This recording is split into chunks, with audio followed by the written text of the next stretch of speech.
인간적인 혹은 비인간적인, 김대중부터 윤석열까지. 이승호 에디터. 인간은 천사도 아니고 금수도 아니다. 블레즈 파스칼이 남긴 말이다. 무슨 대단한 사유가 있어 보이지는 않는다. 이 정도 말은 중학생 정도만 돼도 얼마든지 할 수 있다. 파스칼의 사유가 돋보이는 것은 그 뒤에 있는 문장 때문이다. 그러나 불행한 일에 천사처럼 행동하기를 바라면서도 금수처럼 행동한다. 두 문장을 붙여보자. 인간은 천사도 아니고 금수도 아니다. 그러나 불행한 일에 천사처럼 행동하기를 바라면서도 금수처럼 행동한다. 파스칼의 이 잠언을 음미하다 보면 악어의 눈물이라는 말도 생각난다. 대체로 위정자, 특히 대통령은 대중 앞에서 날것의 감정을 드러내지 않는다. 자신의 감정을 악어 껍질보다 더 두껍고 딱딱한 가죽 안에 꼭꼭 숨겨둔다.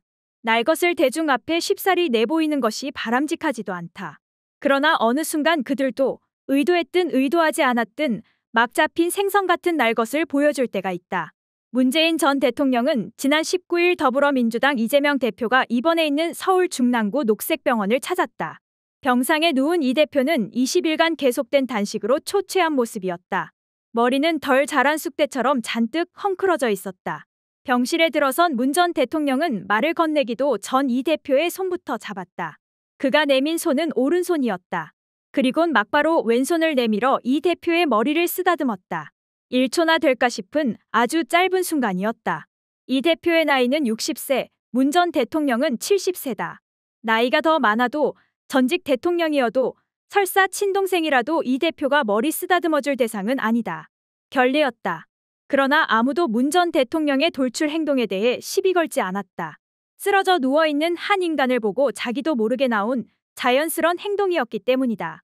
어린 시절 몸져 누워있을 때 부모가 나이 많은 형이나 누이가 머리카락을 쓰다듬어 주던 기억을 한 조각이라도 갖고 있는 사람이라면 그 손길의 의미를 잘 알았기 때문이다.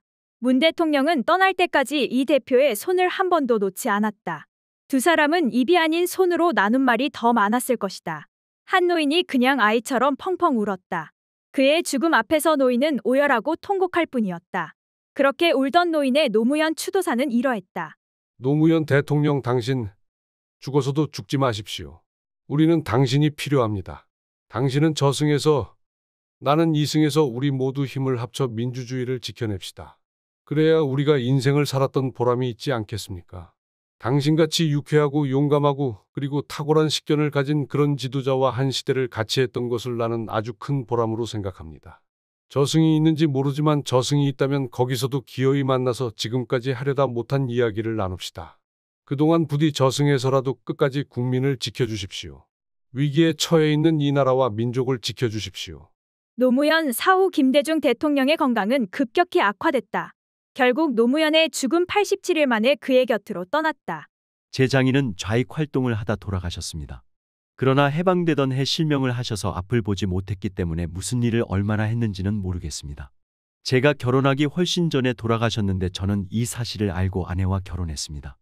그리고 아이들 잘 키우고 지금까지 서로 사랑하며 잘 살고 있습니다. 뭐가 잘못됐다는 겁니까? 이런 아내를 제가 버려야 합니까? 그렇게 하면 대통령 자격이 있고 이 아내를 그대로 사랑하면 대통령 자격이 없다는 것입니까?